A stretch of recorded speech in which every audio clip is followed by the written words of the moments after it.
Opa pessoal, tudo bem? Aqui quem fala é o Marrem e você está em mais um episódio do Convite à Verdade. Dessa vez no quadro Convite à Leitura, compartilho com vocês os conhecimentos e aprendizados que vou tendo com a leitura do livro Empresas Feitas para Vencer, de Jim Collins. Sem mais delongas, vamos para o episódio. Miyamoto Musashi, renomado samurai japonês, disse: "A verdade não é o que você quer que seja, é o que é, e você deve se curvar ao seu poder ou viver uma mentira." É fato que encarar a realidade em muitos momentos é difícil. Não é incomum observar pessoas que se apropriam dos mais variados entorpecentes e vícios a fim de fugir dela. Entretanto, não é possível fugir das consequências das nossas decisões.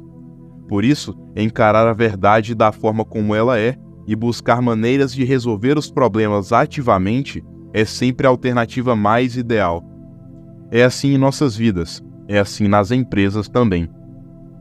Em um mundo com tantas tendências indo e vindo, torna-se difícil de identificar aquele que de fato pode ser o melhor caminho para o sucesso de uma organização. Além do mais, traçar o limiar entre metas ousadas e delírios é uma tarefa árdua. Afinal, como vimos em episódios passados, ter grandes ambições pode ser algo bastante positivo. Assim, se até mesmo empresas que não sucederam demonstraram vontade de alcançar resultados audaciosos, o que as diferencia das que de fato conseguiram? Segundo Jim Collins, a atenção aos dados. As empresas feitas para vencer não fizeram sua grande virada seguindo modismos e tendências estabelecidas, mas sim desenvolvendo ideias baseadas na verdade, seja ela cômoda ou não. Elas não apenas perseguiam uma visão, como também refinaram continuamente a jornada até a excelência. A liderança nesse quesito é fundamental. Mary Kay Ash, empresária norte-americana, afirmou: "A velocidade do líder é a velocidade do time." Todavia, a personalidade forte e carismática de uma liderança pode deixar de ser um ativo, transformando-se em uma dificuldade. Nas palavras do próprio autor, ao longo do estudo, encontramos empresas nos grupos de comparação direta nas quais o grande líder liderava com tal força e inspirava um tal medo que as pessoas se preocupavam mais com o líder, o que ele diria, o que iria pensar, o que faria, do que com a realidade externa e suas consequências para a empresa.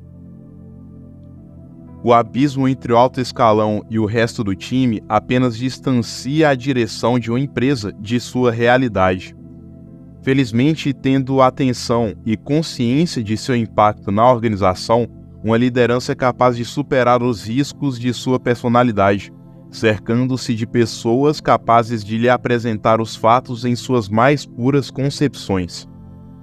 A fim de criar um clima em que a verdade é não só dita, como também ouvida, Jim Collins e sua equipe apresentam 4 práticas básicas. Primeiro, lidere com perguntas, não com respostas. Admitir o desconhecimento de algo em vez de relevar um fato que pode ser importante é o que dá uma visão clara da realidade e suas implicações. Além do mais, os líderes das empresas feitas para vencer perguntavam sem segundas intenções e com apenas um objetivo: entender melhor. Segundo, envolva-se no diálogo e no debate, não na coação. Lembre-se que o mais importante sempre é estar do lado da verdade dos fatos, ainda que estes confrontem uma resposta ideal criada em sua mente. Como vimos anteriormente, as discussões das empresas feitas para vencer, em geral, eram acaloradas, não porque queriam convencer uns aos outros de suas próprias visões, mas sim pois os envolvidos estavam muito mais empenhados na busca de respostas que em seguir protocolos cegamente. Terceiro, faça autópsias, mas não jogue a culpa nos outros. Se você tem as pessoas certas em sua equipe, seu foco deve ser em buscar entender as causas raízes de um erro e extrair o máximo de aprendizados dele. Lembre-se da dinâmica da janela e do espelho. Quando algo dá certo, olhe pela janela. Quando algo dá errado, olhe para o espelho. Quarto, crie mecanismos de bandeira vermelha. Através da pesquisa, foi constatado que a quantidade de informações das empresas feitas para vencer e do grupo de comparação direta não era um fator que as diferenciava. Ambas tinham acesso a dados bons dos mais variados. A chave, segundo Collins, estava em transformar a informação em informação que não pode ser ignorada. E para isso, mecanismos de bandeira vermelha são úteis. O autor trouxe esse insight com base nas aulas que ministrava em Stanford. No início do trimestre, ele dava uma folha de papel vermelho brilhante para cada aluno. Os estudantes só poderiam levantá-lo uma vez no trimestre, porém, ao fazê-lo, seriam escutados por todos da sala, não importando um momento ou circunstância.